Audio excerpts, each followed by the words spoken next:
નમસ્કાર મિત્રો ગયા વિડીયોની અંદર આપણે સર માટે કયા કયા ડોક્યુમેન્ટ તમારી પાસે હોવા જોઈએ એનો એક ડિટેલમાં વિડીયો બનાવેલો છે કે તમારી પાસે કયા કયા ડોક્યુમેન્ટ જે છે એ તમારી પાસે હોવા જોઈએ।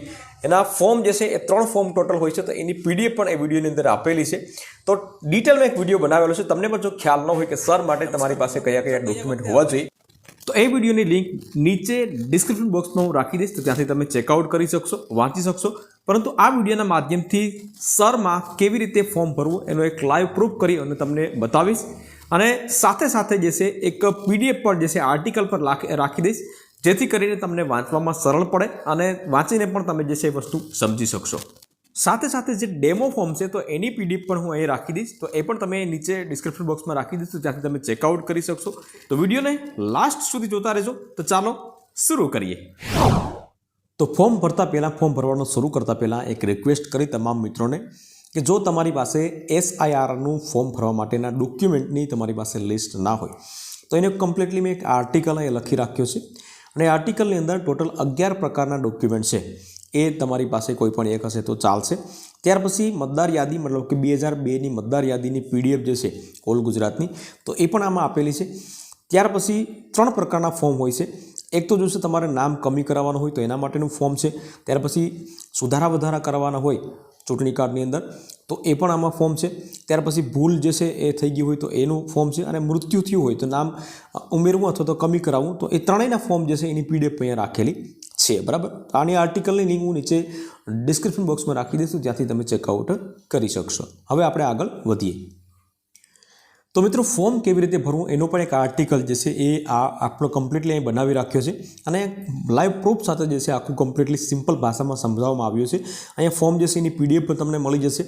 ત્યાર પછી જે છે સ્ટેપ બાય સ્ટેપ માહિતી તમને આમાં જણાવવામાં આવી છે, ગુજરાતીમાં પણ તમને સમજાવવામાં આવ્યું છે અને ઇંગ્લિશમાં પણ તમને સમજાવવામાં આવ્યું છે। તો આ આર્ટિકલની લિંક હું નીચે ડિસ્ક્રિપ્શન બોક્સમાં રાખી દઈશ, તો ત્યાંથી તમે ચેકઆઉટ કરી શકશો। હવે આપણે સ્ટેપ બાય સ્ટેપ માહિતી આપણે મેળવીએ કે ફોર્મ જે છે એ આપણે કેવી રીતે ભરવું। સૌપ્રથમ જે છે તમારે જ્યારે પણ બૂથ લેવલ ઓફિસર તમારા ઘરે આવે ત્યારે જે છે આ પ્રમાણનું ફોર્મ તમને આપશે, બરાબર। આમાં તમારો એડ્રેસ પણ હશે, તમારો ફોટો હશે, તમારું ચૂંટણી કાર્ડ નંબર હશે, તમામ વસ્તુ તમને મળશે, બરાબર। હવે આમાં 3 ડિપાર્ટમાં જે છે તમારે ફોર્મ ભરવાનું છે। કેવી રીતે ફોર્મ ભરવાનું છે સિમ્પલ રીતે હું તમને સમજાવું છું, સેમ એ જ પ્રમાણે તમારે ફોર્મ ભરવાનું છે। કોઈ પણ પ્રકારની જલ્દબાજી નથી અને કોઈ પણ પ્રકારની મિસ્ટેક નથી કરવાની તમારે। હવે અહીંયા જે છે તમારે સૌપ્રથમ જે છે 5 ખાના તમે જોઈ શકો છો, બરાબર। 1 2 3 4 ને 5, બરાબર। તો આ 5 ખાના વિશે પહેલાં આપણે સમજીએ, ત્યાર પછી બીજું કોલમ જે છે એના વિશે વાત કરીશું। 5 ખાના જે છે એ મેં કટ કરીને અહીં રાખેલા છે। સૌપ્રથમ ખાનામાં શું હશે તો કે પહેલા ખાનામાં એપિક નંબર અને ચૂંટણી કાર્ડ નંબર, એપિક નંબર મતલબ કે ચૂંટણી કાર્ડ નંબર હશે, અને એડ્રેસ પણ છાપેલો હશે। બીજા ખાનાની અંદર શું હશે તો કે બીજા ખાનામાં જે તે મતદારના મત વિસ્તારની વિગતો હશે। ત્યાર પછી QR કોડ હશે અને ઓલ્ડ ફોટો। ચોથા ખાનાની અંદર ઓલ્ડ ફોટો મતલબ કે તમારો જે જૂનો ફોટો હશે તો એ અહીંયા હશે। હવે તમારે એ નવો ફોટો ચોંટાડવા માટે આજનો ફોટો જે છે એક તમારે ચોંટાડવો, નવો કરવા માટે તમારી પાસે પાસપોર્ટ સાઇઝ ફોટો રાખવાનો રહેશે। પાસપોર્ટ સાઇઝ ફોટો અહીંયા લગાડવાનો છે। આ પહેલો સ્ટેપનું કામ તમારે અહીંયા પૂરું થઈ ગયું છે, બરાબર। આ 5 ખાનામાં તમારે ખાલી પાસપોર્ટ સાઇઝ ફોટો તમારે અહીંયા ચોંટાડવાનો છે। હવે આવે છે બીજો સ્ટેપ, અહીંયા તમે હું બતાવી દઉં એક વખત, આ તમે જોઈ શકો છો આ બીજો સ્ટેપ છે। સેમ એ જ કટ કરી અને મેં અહીંયા લગાડેલું છે, જેથી કરીને તમને સિમ્પલ રીતે તમને સમજાવી શકે અથવા તો તમે સમજી શકો। હવે શું કરવાનું છે મિત્રો, અહીંયા સૌપ્રથમ તમારે ડેટ ઓફ બર્થ તમારે ટાઈપ કરવાની છે, મતલબ કે તમારી જે જન્મ તારીખ હોય સેમ એ જન્મ તારીખ ટાઈપ કરવાની છે। BLO પાસે જે છે કદાચ ગુજરાતીમાં ફોર્મ હશે, અહીંયા તમારે જે છે ડેમો ફોર્મ છે તો એ ઇંગ્લિશમાં છે, નો પ્રોબ્લેમ। ત્યાર પછી તમારે આધાર કાર્ડ જે છે તો એ ઓપ્શનલ છે, બધાને આધાર કાર્ડ હોય તો તમે નાખી શકો છો, ના હોય તો નાખવાની કોઈ જરૂરિયાત નથી। સૌથી મહત્ત્વની વસ્તુ મિત્રો, મોબાઈલ નંબર જે છે તમારો ચાલુ હોય એવો નાખવા જરૂરી છે। એટલા માટે નાખવા જરૂરી છે કે જ્યારે પણ બૂથ લેવલ ઓફિસર જે છે એ તમારું નામ જે છે ઓનલાઈન ચડાવે અને એવું કોઈ એને મિસ્ટેક દેખાય તો તમને ફોન કરી અને કમ્પ્લેટ કરી શકે, એટલા માટે મોબાઈલ નંબર જે છે ખાસ તમારે અહીંયા નાખવાનો છે। ત્યાર પછી તમારા ફાધરનું નામ, જે પણ તમારા ફાધર મધર જે પણ હોય માતા પિતા, તો એનું નામ તમારે લખવાનું છે। ત્યાર પછી એના ચૂંટણી કાર્ડ નંબર જે છે હોય તો લખવાના છે, બાકી કોઈ જરૂરિયાત નથી। માતાનું નામ ત્યાર પછી લખવાનું છે। અને એનો ચૂંટણી કાર્ડ નંબર જો હોય તો તમારે લખવાનું છે. છેલ્લા જે બે ઓપ્શન છે બરાબર, એમાં તમારે પત્નીનું નામ તમારે લખવાનું છે, પરંતુ આ પત્નીનું નામ જે છે તો એ બધાને લાગુ નથી પડતું. જેના લગ્ન થઈ ગયા હોય તો એને અહીંયા પત્નીનું નામ લખવાનું છે, પૂરેપૂરું નામ લખવાનું છે બરાબર, અટક સાથે પતિ પત્ની આવી રીતના આખું નામ લખવાનું છે. ત્યાર પછી એના એપિક નંબર મતલબ કે ચૂંટણી કાર્ડ નંબર તમારે ટાઈપ કરવાના છે. હવે અહીંયા તમારે ઇંગ્લિશમાં ન સમજાય મિત્રો બરાબર, તો અહીંયા ગુજરાતીમાં પણ મેં નીચે અહીંયા આપેલું છે બરાબર, કે તમારે શું કયા ખાનામાં કઈ વિગત તમારે લખવાની છે. તો આ બે વિગત બે ચોકઠાની જે છે બે અહીંયા વિગત તમારે પૂરી થઈ ગઈ છે બરાબર. પહેલા ખાનામાં જે છે પાસપોર્ટ સાઇઝ ફોટો, બીજા ખાનાની અંદર તમારી અમુક બેઝિક વિગતો તમારે ભરવાની છે. ક્લિયર થઈ ગઈ બરાબર. જો ક્લિયર ના થાય તો તમને હું આર્ટિકલ પર નીચે રાખી દઈશ, તો ત્યાંથી તમે એક બે વખત વાંચો, એકાદી વખત વિડીયો જોઈ લેશો એટલે બિલકુલ સરળતાથી સમજાઈ જશે. હવે મિત્રો આવે છે ત્રીજો સ્ટેપ, અને ખૂબ જ મહત્વનો સ્ટેપ છે. તો પહેલાં આપણે એ ત્રીજો સ્ટેપ સમજવાનો, વાંચી લેવાનો, અને ત્યાર પછી જ તમારે આગળ વધવાનું કોષ્ટક દ્વારા આપણે સમજીએ બરાબર.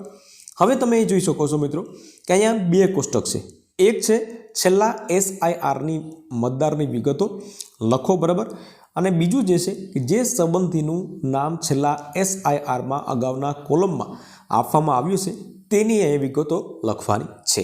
હવે આ બહુ મહત્ત્વની વસ્તુ છે અને બહુ સમજવા જેવું છે મિત્રો. હવે ધ્યાનથી સાંભળો. અહીંયા જે છે વિગત હોય લખવાની હોય તો એણે અહીંયા નથી લખવાની, અને અહીંયા જેણે વિગત લખેલી છે તો એને અહીંયા નથી લખવાની. એક વસ્તુ ખાસ તમારે યાદ રાખવાની છે બરાબર. કેવી રીતના નથી લખવાની એ હું તમને આગળ જણાવું છું. છેલ્લા SIRની મતદારની વિગતો બરાબર. હવે અહીંયા તમારે શું લખવાનું છે કે ભાઈ 2002ની મતદાર યાદીમાં જો તમારું નામ હોય તો જ તમારે એ વિગત લખવાની છે. 2002ની મતદાર યાદીમાં જો તમારું નામ ના હોય તો તમારે કશું લખવાનું નથી બરાબર. હવે માની લો કે તમારું 2002ની યાદીમાં તમારું મતદાર યાદીમાં નામ હતું બરાબર, તો શું વિગત ભરવાની છે એ હું તમને હવે સ્ટેપ બાય સ્ટેપ માહિતી જણાવું છું.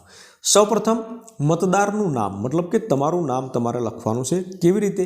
2002ની મતદાર યાદી મુજબ મતદારનું નામ મતલબ કે 2002માં તમારું જે પ્રમાણે નામ હોય સેમ એ જ પ્રમાણે તમારે લખવાનું છે. 2002ની મતદારની યાદીની PDF જે છે એ પણ અહીંયા આપેલી છે. જો અહીં તમે જોઈ શકો છો મતદાર યાદી 2002 બરાબર. લગભગ ગુજરાતના તમામ ગામડાઓની PDF અહીંયા આપેલી છે. તેમાં જે પ્રમાણે નામ હોય, જે પ્રમાણે વિગત હોય સેમ એ જ વિગત તમારે અહીંયા ભરવાની છે. ક્યાં ભરવાની છે? અહીંયા ભરવાની છે બરાબર. હવે વાત કરીએ સંબંધીનું નામ. સંબંધીમાં કોણ આવશે? તો કે તમારા પિતા અથવા તો માતા, બેમાંથી એક આવશે બરાબર. સંબંધીમાં જે છે એનું નામ લખવાનું રહેશે. અને સંબંધ શું છે? તો કે એ મારા કોણ છે? તો કે ભાઈ માતા અથવા તો પિતા બરાબર. સિમ્પલ વસ્તુ છે. ત્યાર પછી આવશે તમારો જિલ્લો, રાજ્ય અને વિધાનસભા મત વિભાગનું નામ બરાબર. નામ કયું આવશે? આજનું 2025નું નહીં, પરંતુ 2002નું નામ આવશે. અને આ જિલ્લો, રાજ્ય તો તમને ખબર હશે, પરંતુ વિધાનસભા મત વિસ્તારના નામ જે છે એ પછી ભાગ નંબર જે છે, અનુક્રમણ નંબર જે છે, આ બધી વસ્તુ તમારે લખવાની જરૂરિયાત નથી. મતલબ કે તમારે લખવાની છે, પરંતુ એ ડિટેલ જે છે એ કોની પાસે હશે? બૂથ લેવલ ઓફિસર જે છે તો એની પાસે તમામ ડિટેલ હશે. તો એની પાસેથી તમે અહીંયા મેળવી શકશો, અથવા તો તમને એ જ બધી વસ્તુ લખી આપશે બરાબર. તો આમાં કોઈ ગભરાવાની જરૂરિયાત નથી, પરંતુ મેં તમને જે સમજાવ્યું છે તો એ વસ્તુ તમારે કમ્પ્લીટલી સમજી લેવાની છે. હવે એક વસ્તુ ક્લિયર થઈ ગઈ મિત્રો કે ભાઈ 2025માં આ નામ ન હોય અને 2002માં મતદાર યાદીમાં નામ હોય તો જ આ તમારે છેલ્લા SRIની મતદારની વિગતોમાં નામ ડિટેલ ભરવાની છે બરાબર. હવે આમાં તમે જોઈ શકો છો કે ભાઈ 2025માં તમારું નામ છે, પરંતુ 2002માં નામ નથી, તો પછી તમારે એની વિગત જે છે અહીંયા ભરવાની છે બરાબર. કોની વિગત ભરવાની છે? તો કે જેનું 2002માં મતદાર યાદીમાં નામ છે એની વિગત ભરવાની છે મિત્રો. તમારી વિગત તો જે છે અહીં ઉપર જે લખેલી છે બરાબર, અહીંયા જ ભરવાની છે. બીજી તમારી કોઈ વિગત અહીંયા ભરવાની નથી. જો 2002માં તમારું નામ હોય તો પછી તમારે અહીંયા વધારાની તમારી જે વિગત છે એ ભરવાની છે બરાબર. બાકી અહીંયા ઉપર જે છે એના સિવાય તમારે કંઈ તમારી વિગત ભરવાની નથી. તો 2025માં તમારું મતદાર યાદીમાં નામ હોય, પરંતુ 2002માં નામ ન હોય તો પછી તમારે અહીંયા વિગત ભરવાની છે બરાબર. હવે શું ભરવાની છે એના વિશે પણ એક તમે જોઈ શકો છો. નીચે જે છે મેં એક અહીંયા PDF ડાઉનલોડ કરેલી છે, મતલબ કે એક પેપર જે છે તો કે તમારું જે નામ જે છે પહેલાં શું લખવાનું છે? વિગત ભરવાની છે. તો એમાં લખવાનું છે તમારે 2002 મતદાર યાદી મુજબ પિતા માતા દાદા દાદી કોઈ પણ એકનું નામ તમારે લખવાનું છે. માતા પિતાનું નામ ન હોય તો તમે દાદા દાદીનું પણ નામ લખી શકો છો, પરંતુ બને ત્યાં સુધી જે છે તમે જે હયાત લોકો છે એના નામ તમારે લખવા જોઈએ. બરાબર.